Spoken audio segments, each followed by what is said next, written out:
Hello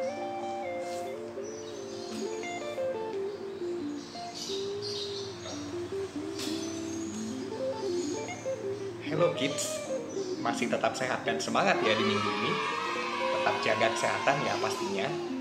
Hari ini ada beberapa tips tambahan yang dapat kalian lakukan untuk memelihara kesehatan kalian, yaitu olahraga di rumah.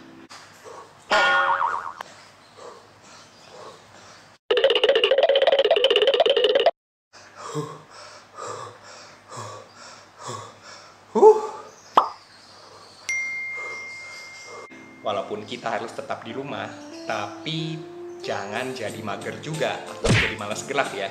Sebisa mungkin sempatkan olahraga-olahraga kecil supaya tubuh kita tetap fit dan bugar.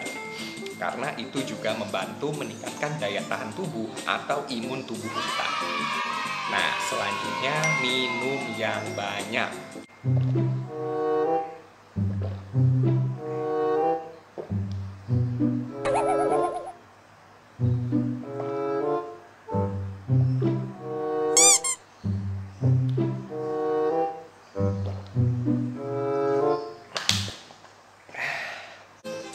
Jangan es, kalau bisa sih minumnya air hangat.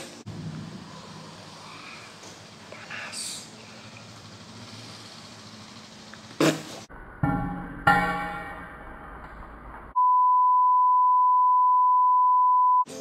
Nah, langkah sederhana ini sangat baik untuk melawan virus atau peradangan yang mencoba menyerang saluran pernapasan kita.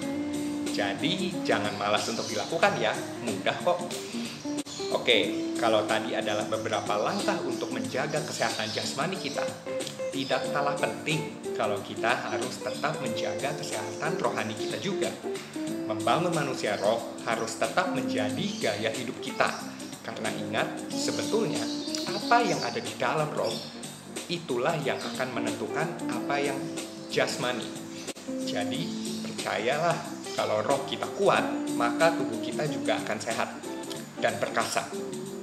Amin.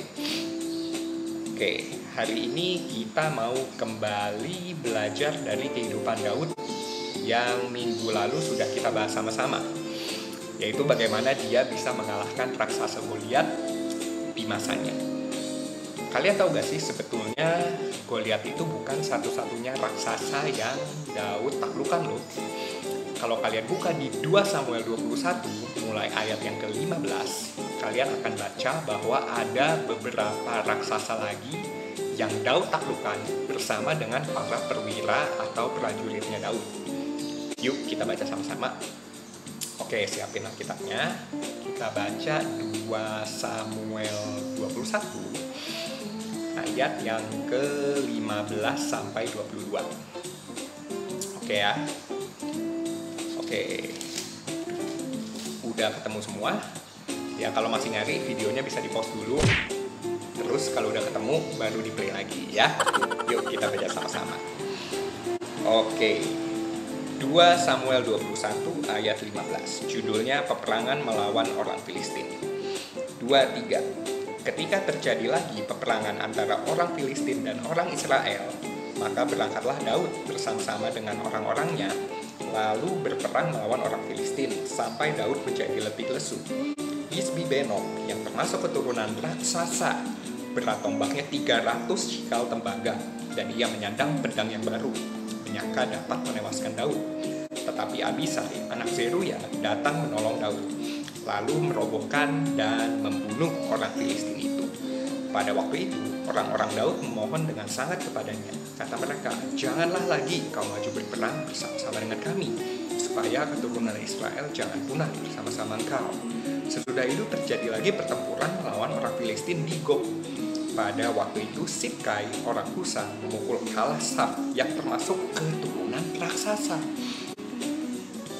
Dan terjadi lagi pertempuran melawan orang Filistin di Gob. Elhanan bin Oregim orang Bethlehem itu menewaskan Goliat. Goliat yang lainnya ini orang Gad itu yang gagang tombaknya seperti pesa tukang tenun. Lalu terjadi lagi pertempuran di Gad. Dan di sana ada seorang yang tinggi perawakannya, yang tangannya dan kakinya masing-masing berjari 6, 24 seluruhnya. juga orang ini termasuk keturunan raksasa. Ia mengolok-olok orang Israel, maka Yonatan, anak Simea, kakak Daud, menewaskannya. Ayat 22, keempat orang ini termasuk keturunan raksasa di Gat. Mereka tewas oleh tangan Daud dan oleh tangan orang-orangnya. Ya, di sini kita belajar bahwa pengalaman Daud yang sebelumnya sudah pernah mengalami kuasa Tuhan ketika mengalahkan Goliat, kembali lagi Daud alami kemenangan yang sama melawan raksasa-raksasa lain di waktu berikutnya.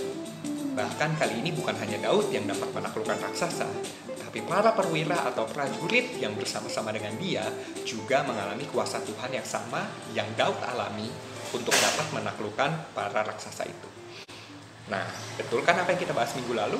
Bahwa Tuhan yang sama yang memampukan Daud dan para perwiranya untuk kembali mengalahkan raksasa-raksasa lain yang ada dalam hidupnya di waktu-waktu yang akan datang. Jadi kuasa Tuhan tetap dahsyat adik-adik.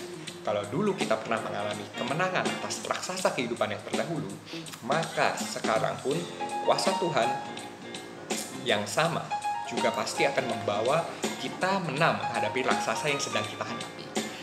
Pun demikian di masa depan nanti, kalau kembali ada raksasa yang harus kita hadapi, ingatlah bagaimana Tuhan memampukan kita menaklukkan raksasa-raksasa yang terdahulu.